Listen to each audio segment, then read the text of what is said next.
नमस्कार शेतकरी बांधवांनो, तुम्ही जर पीएम किसान योजनेचा हप्ता घेत असाल तर तुमच्यासाठी ही बातमी महत्त्वाची आहे। आता कारण 4 कागदपत्रे तुम्हाला लागणार आहेत। पहिलाची जी कागदपत्रे होती ती बदलली आहेत, आता नवीन 4 कागदपत्रे लागणार आहेत आणि ही बातमी तुम्हाला आज सोमवार 18 नोव्हेंबर 2024 ला आलेली आहे। त्यामुळे लक्ष देऊन बघा। तुम्ही जर पीएम किसान योजनेचे 18 हप्ते घेतले असतील आणि 19व्या हप्त्याची तुम्ही जर वाट पाहत असाल तर तुमच्यासाठी महत्त्वाची बातमी आहे, लक्ष देऊन बघा।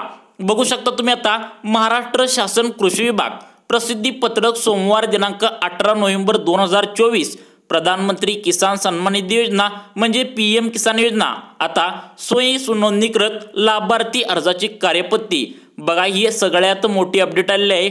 तुम्हाला आता 4 कागदपत्रे द्यावी लागणार आहेत। जर ही 4 कागदपत्रे जर तुम्ही नाही दिली तर तुम्हाला येणारा 2025 मध्ये जो येणारा 19वा हप्ता आहे तो हप्ता तुम्हाला मिळणार नाही। त्यामुळे लक्ष देऊन बघा, तुम्हाला ही 4 कागदपत्रे लागणार आहेत। बघा आता पुढे प्रधानमंत्री किसान सन्मान निधी योजनेअंतर्गत बघा आता पीएम किसान योजनेअंतर्गत नवीन स्वयं नोंदणी करणाऱ्या लाभार्थ्यांना सूचित करण्यात येते की सदर योजनेच्या पोर्टलवर तुम्हाला ऑनलाईन नोंदणी करताना खालील प्रमाणे कागदपत्रे अपलोड करणे अनिवार्य आहे।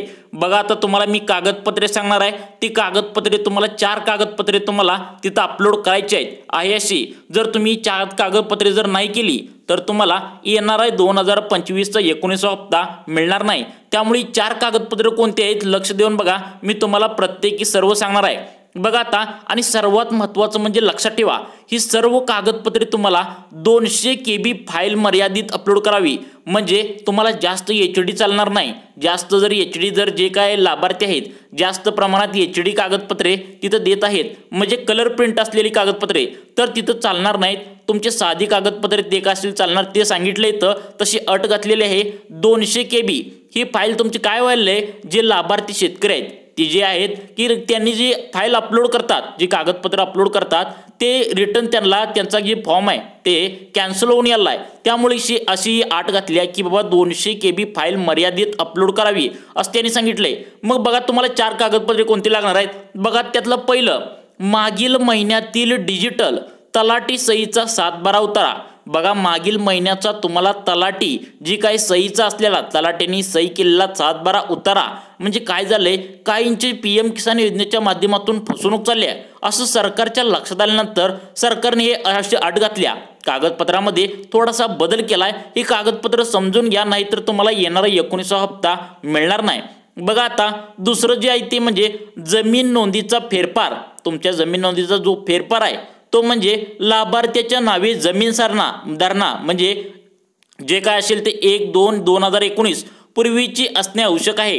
अपवाद वारसा हक्काने झालेली जमीन हस्तांतरण म्हणजे काय सांगितलंय, तुमचा जे जमिनीचा जो नोंदीचा फेरफार आहे तो काय सांगितलंय 1/2/2019 पूर्वीची असणे आवश्यक आहे अशी अट घातली आहे। जर तुम्ही ही व्यवस्थित कागदपत्रे दिली तरच तुम्हाला हे सर्व 2019चे हप्ते पुढचा जो 20वा हप्ता जो काय हप्ता आहे तो व्यवस्थित मिळणार आहे। तुम्हाला जर हप्ता घ्यायचा असेल तरी कागदपत्रे व्यवस्थित बघा, कारण ही कागदपत्रे तुम्ही दिल्याशिवाय तुम्हाला फॉर्म व्यवस्थित भरला जाणार नाही आणि तुम्ही जर फॉर्म व्यवस्थित भरला गेला नाही तर तुम्हाला येणारा हप्ता मिळणार नाही। बघा आता तिसरं जी तुम्हाला कागदपत्र सांगितले ती म्हणजे वारसा नोंद फेरफारवर मयत दिनांक 1/2/2019 नंतरची असल्यास ज्यांच्या नावावर वारसा जमीन आली त्यांच्या नावे जमीन आलेला म्हणजे जे काय आलेला असलेला फेरफारी सोबत जोडावं लागेल। बघा जमिनीचा वारस नोंद फेरफार मयत दिनांक सांगितले 1/2/2019 नंतरची।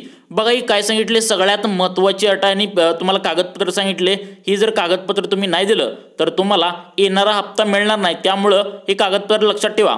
आता चौथं जे महत्त्वाचं कागदपत्र आहे ते म्हणजे पती पत्नी म्हणजे नवरा बायको व 18 वर्षाखालील अपत्यांचे आधार कार्ड।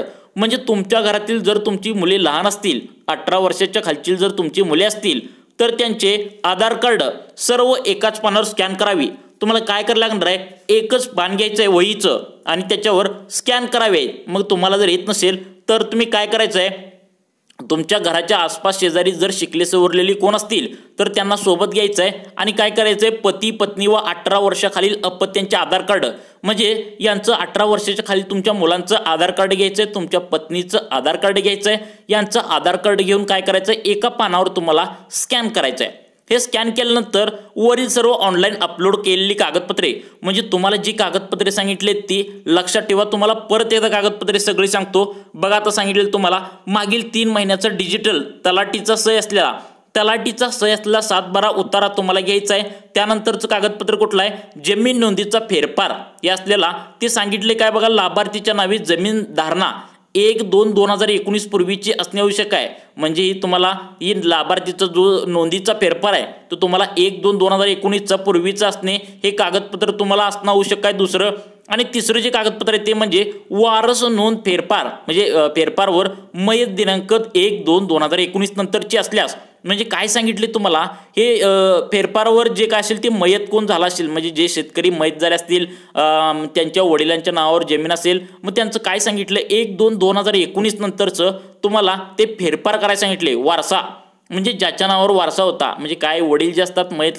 झालेले असतात मुलाच्या नावावर जमीन असेल म्हणजे वारसा फेरफार मयत ही नोंदणी तुम्हाला जे काय असेल दिनांक तुम्हाला हे कागदपत्र मिळून जाईल. याचं तुम्हाला काय सांगितलंय 1/2/2019 नंतरचं हे कागदपत्र तुम्हाला द्यायचं आहे.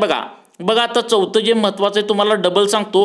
पती पत्नी आणि 18 वर्षाखालील तुमचे जे मुलं आहेत त्यांना तुम्हाला सांगितलंय हे सर्वांचे एका पानावर तुम्हाला आधार कार्ड स्कॅन करायचं आहे. सर्व ऑनलाईन अपलोड केलेली कागदपत्रे पडताळणी करून घ्यायची आहे. या अंती सदर लाभार्थ्यांना मान्यता मिळेल. म्हणजे काय सांगितलंय तुम्ही ही जी कागदपत्रे आहेत ही जर अपलोड केली तरच तुम्हाला याचा लाभ मिळणार आहे. म्हणजे 2025चा जो हप्ता आहे तुम्हाला 19वा तो हप्ता ही कागदपत्र अपलोड केल्यानंतरच तुम्हाला मिळणार आहे असं यामध्ये म्हणलंय. बघा आता पुढील लक्ष देऊन हे पण महत्त्वाचं आहे. आता बघा लाभार्थी अपात्रता मागे घेण्याची कार्यपद्धती म्हणजे काय करतात जी शेतकरी असतात ना ते शेतकऱ्यांनी व्यवस्थित फॉर्म भरत नाहीत. मोबाईलवर फॉर्म भरल्यानंतर त्यांचा फॉर्म डिसमिस होतो म्हणजे जे काय असेल ते कॅन्सल होतो. त्यानंतर मागं कसं घ्यायचं आहे बघा. अपात्रता मागे घेण्याच्या विविध नमुन्यातील अर्ज लाभार्थीचे पोर्टेबल स्टेटस प्रिंट आधार कार्ड जे असतं ते आधार कार्ड पती पत्नी व 18 वर्षाच्या आतील अपत्ये. तुम्हाला जर हे व्यवस्थित जमत नसेल तर तुम्ही जवळचे जे नेट कॅफे असतं तुम्ही आधी कोणत्या ठिकाणी जो तुमचा PM किसान योजनेचा लाभ घेतलेला तुम्ही काय असेल ते फॉर्म भरलेला असेल त्या ठिकाणी जाऊन जर तुम्ही हे सर्व सांगितलं की बाबा मला हे कागदपत्र अपलोड करायचे तरच मला जो काय असेल ते 2025चा 19वा हप्ता मिळणार आहे तर असं सांगितलं तर त्यांनी व्यवस्थित फॉर्म भरतात. त्यासाठी चौथं जी कागदपत्र ते काय सांगितले बघा. परिशिष्ट ब म्हणजे कृषी सहाय्यक यांची प्रमाणित केलेली. बघा आता 5वं जी सांगितले नवीन 7/12 व 8 म्हणजे डिजिटल तलाठी सह्या. तलाठीचा सही असल्याशिवाय तुम्हाला पुढचं कामच होणार नाही. त्यामुळे तलाठीची सही तुमच्या 7/12वर असली पाहिजे. आता 6वं जी सांगितले बघा. वरील प्रमाणे जमीन नोंदीचा फेरफार वारसा नोंदीचा फेरफार वरील सर्व अपात्रता मागे घेण्याची कागदपत्रे 2 प्रती तालुका कृषी अधिकारी कार्यालयात सादर करावी. जर समजा तुमच्या ठिकाणी आता जिल्ह्याच्या ठिकाणी काय होतं जिल्हाधिकारी असतात तालुक्याच्या ठिकाणी तहसीलदार असतात आणि तुमच्या गावाच्या ठिकाणी तलाठी कार्यालय. जर तुम्हाला हे काय तलाठी कार्यालयात ही केलं तर चालतंय पण जास्तीत जास्त लवकर तुम्हाला लवकरात लवकर हा हप्ता मिळण्यासाठी तुम्ही तहसीलदार कार्यालयामध्ये हे तुमची कागदपत्र अपलोड करायचे आहेत. हे कागदपत्र तुम्ही लक्षात ठेवा. मी सांगितलेली परत व्हिडिओ बघा आणि कागदपत्र तुम्ही लिहून घ्या. एक 4 कागदपत्र जर तुम्ही अपलोड केली तरच तुम्हाला 2019चा मिळणारा जो PM किसान योजनेचा हप्ता आहे तरच मिळणार आहे. त्यामुळे ही 4 कागदपत्र तुम्ही परत एकदा तुम्ही जिथं फॉर्म भरलाय त्या ठिकाणी जाऊन ही 4 कागदपत्र व्यवस्थित अपलोड करायचे. तुम्ही नेट कॅफेमध्ये जर गेला तुम्ही ज्या ठिकाणी आधी फॉर्म भरलाय त्या ठिकाणी जर गेला तर ती व्यवस्थित भरतो. ती भरल्यानंतरच तुम्हाला ही व्यवस्थित तुमचं PM किसान योजनेचा जो आता तुम्हाला 19वा जो 2025 मध्ये हप्ता येणार आहे तो व्यवस्थित तुम्हाला येईल. मित्रांनो शेतकरी मित्रांनो तुम्हाला व्हिडिओ कसा वाटला कमेंट करून नक्की सांगा व अशाच प्रकारच्या नवीन अपडेटसाठी आमच्या लाईफ चेंज मोटिवेशन या योजनांच्या चॅनलला नक्की सबस्क्राईब करा. धन्यवाद मित्रांनो.